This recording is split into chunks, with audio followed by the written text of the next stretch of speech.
We're with Ricardo Turrullos-Bonilla, who is running for District 3, Austin City Council. And Ricardo, will you tell us a little bit about how you got to Austin and what you're doing now? Well, I'm American by choice, and the first time I came to Austin was in the summer of '66, right on time for the tower shootings. I studied physics back then, and then I went to Imperial College in London and got my master's. And then I went back to Mexico where I lived, and I got an MBA, and then eventually I got interested in philosophy and did graduate school at the National Autonomous University of Mexico. And a couple of years ago, more like 12, 15 years ago, I went through my midlife crisis, and I told myself, because back then I was making infant incubators for children, and then I said, Ricardo, you need a calling, but for making infant incubators for the soul. In other words, you have books in you that you need to put out. And these are the 6 books that I've written since I came to Austin. So I'm very grateful to be in Austin because Austin has been like a mother to me. I've been very productive and very creative. Great. And what is the subject of the books? Because it's related to your interest in being a leader. Yes. There's only one issue in culture right now, and that's the crisis that we're going through. Why is there a crisis, and what does that mean? I did a research, the one called Triads. I did a research on what is a cornerstone of culture, and I found that the cornerstone of culture, you have to go to the cradle of the West, and the cradle of the West is not what we normally think of Athens or the systemic philosophers. It's actually 200 years before, with Pythagoras, with Thales of Miletus, and Xenophanes of Colophon, and that's where the cornerstone really lies. In other words, the solution to the crisis of civilization is thinking in terms of triads. Triads just means 3 in 1. It's an idea by Pythagoras. It's not mine, definitely. So how would that apply to being a city council member? How would you apply triads to the city of Austin? That's a very good question. I found the triads. I did not discover it. The discoverers, as I said, was Pythagoras and other people before him. What I do, if I have any merit in this, is having turned it into a useful tool. In other words, the rule of thumb being that where there is a triad in place in society, there is order and harmony. And where there is a triad missing in society, there is disorder and chaos. And that's what we're living right now in Austin, a situation of chaos. Okay, but be a little more clear. Like, what is a triad as it applies to city council or to running a city? Like, what are the points of the triangle? All right. It's actually that's a very good point. Right now, the reason why we are in chaos in Austin is because we are working with the either-or way of thinking. In other words, our common sense has been corrupted, and we think in terms of either-or. The way to correct it would be to learn it the Socratic way, which is both and. In other words, there have to be 3 sectors in Austin. Right now, we have the private sector and the public sector, and there has to be a universal sector. And that universal sector would be the catch-all, because right now what we have is something that does not fit into the private sector. We ended putting it in the public sector, and the government is getting bloated and bloated. And case in point would be Austin Energy. Austin Energy has no place in the private sector nor on the public sector. It has to be a sector of its own, which is the universal sector. Okay, so I'm going to ask you some specific questions here. This has to do with your vision, though. When you think of the next 5 years in Austin, what is your highest hope and your biggest fear for Austin's environment? Well, let me address first 10-1. What does 10-1 mean to me? To me, 10-1 means it's a beachhead. Once you've taken the beachhead, you have to deliver the high gear, okay, the heavy gear. And the heavy gear means we need to propose, and that's what I did just Friday.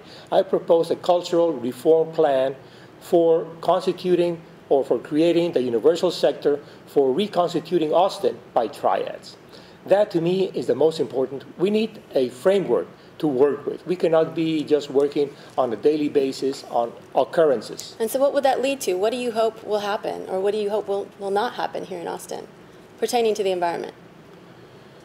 Well, we need to think in terms of triads. To me, there are 3 things. Triads, environment is one. That's the earth part. There's values also. That would be more like the spiritual part. And there are ideas, which is the mind part, or body, mind, and spirit. The original triad doesn't say body, mind, and spirit. The original triad from Pythagoras says that the virtue of everything is a triad: intelligence, strength, and luck. Of course, those are words from another 2,500 years ago. Today, that would be the equivalent of body, mind, and spirit. When you talk about the ecology, you are addressing the issue of the earth, okay, or body. But we need to combine also the part of values and thinking as well as the ecology. They're a triad. The three of them make up one.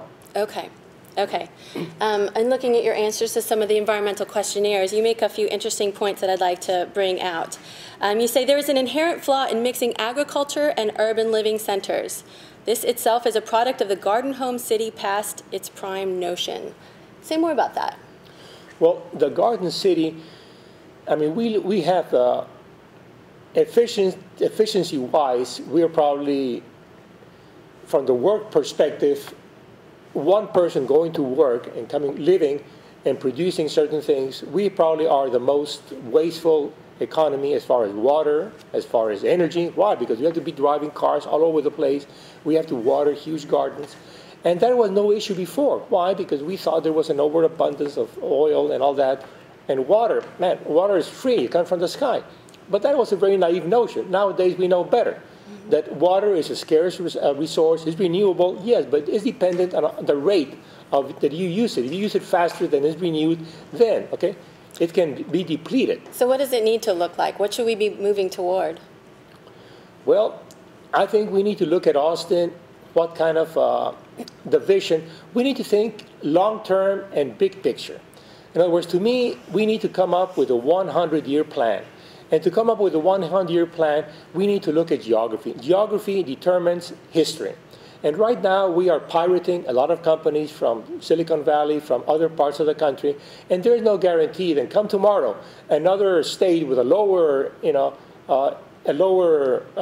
prices isn't going to come and say, hey, Austin, we give you a better deal here. And all these companies are going to leave and going to leave us with a lot of debt. That's a concern. Okay. So you also talk about this idea of affordability and land use is something that you have some energy around. Say more about how you think we should be developing and balancing. The city has this new comprehensive plan called Imagine Austin, and it is balancing the needs for compact and connected, which it sounds like you're interested in, with our need to protect the environment. How do you think that we should do that going forward? Well, Austin, Imagine One, they have very good ideas, but it's still 6-1 mentality. It's still the aristocratic model that a few elite people or distinguished people know better than the common sense, the common sensors. Like I'm a high school teacher. Before, the idea was that there was a club that knew better how to run things. And that idea of the club has been completely put aside. And now is the idea that the commoner, in other words, we're back to democracy. We think that a commoner, like a high school teacher or anybody else, can come up with good ideas if we are given the opportunity. Okay, so being an elected official and leader means developing and forwarding priorities. If you could do only one thing during your tenure in office, and you knew you couldn't fail, what would be that one thing? Well, I think the one thing, if it reduced to one thing, it would be keeping people in their homes. The problem that people are getting kicked out of their homes isn't the prices of houses rising, isn't people coming in. No, the reason is that education is financed by property taxes. And as the property goes up, the taxes go up, and then that's what's driving people away. So the way to solve that is to finance education, have an alternative way of financing education. And the alternative way that I'm proposing is the creation of the universal sector made up of the cash cows from Austin, in this case, Austin Energy, Austin Water, and Austin Recycling. And that completely changes, and this way people would get to keep their homes. Also, education is broken. Austin has one of the highest education levels, and we have a broken educational system. Austin is one of the most attractive cities, and we have the highest suicide rate in the nation. There's a lot of wealth and job, and people are losing their homes. We're living in a world of chaos, and that needs to change. All right. Well, That will conclude our interview with Ricardo. Thank you so much for being here. Our viewers are interested in knowing what your vision is for the future, and so thank you for joining us. My name on the ballot is the first one on the ballot, and I hope you can vote for me, because we need to translate the beachhead, which is 10-1, into gear, into ideas, because this is going to inaugurate a complete new chapter in Austin if we let it. Thank you very much. Thank you. Thank you.